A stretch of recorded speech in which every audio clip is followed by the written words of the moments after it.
Hello, in this video we're going to show how to import data from the LG Inform Plus API into Power BI.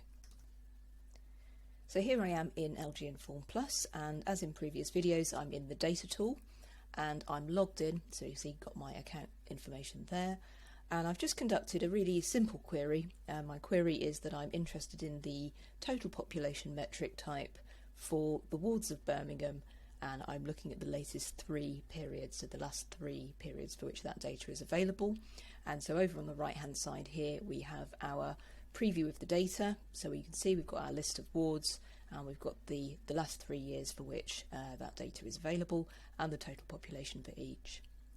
Now, a great way to get data into Power BI is to use the JSON table export format. It makes the process of importing that really simple, so that's what I'm going to show you today.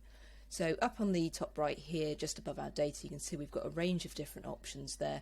We can download a CSV, for example, and there we've got these 2 different JSON options. We've got view the JSON table and we've got view the JSON, and the one that we want is to view the JSON table. It's just a slightly more flattened view than a standard JSON view of it, and this makes the import process into Power BI really nice and simple. So I'm just going to click on that. And you can see in the browser it's just loaded up the data and it's given me in the address bar here, this is the link to this set of data in this JSON format. And the way that JSON is structured in this example is each of these blocks that lives within the curly braces. You can see we've got this top one here, there's a second one here.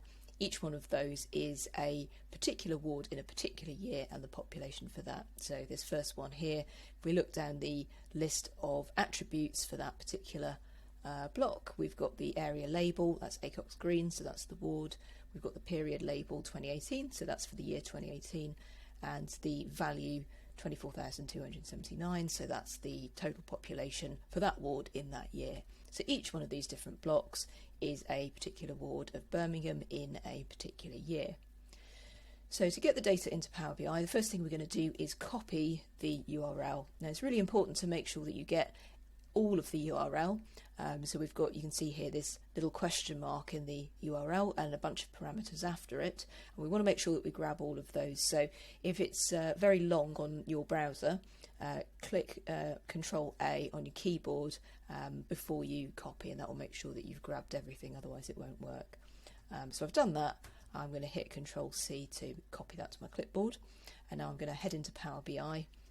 And there's a couple of different ways in which I can get the data in from my JSON link. I can go to Get Data and click on that down arrow there, and you can see that there's an option there for web, so that's the correct option. But you can also, if you're on this entrance page here, you can click Get Data from another source,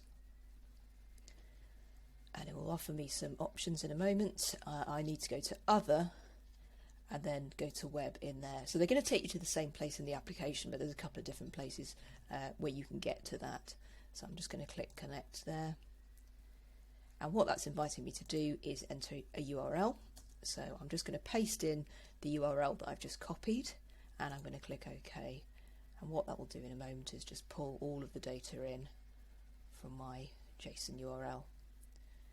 So there we go, there's my data. You may, if you've imported data previously, get this notice just to say it wonders if the data is fully up to date.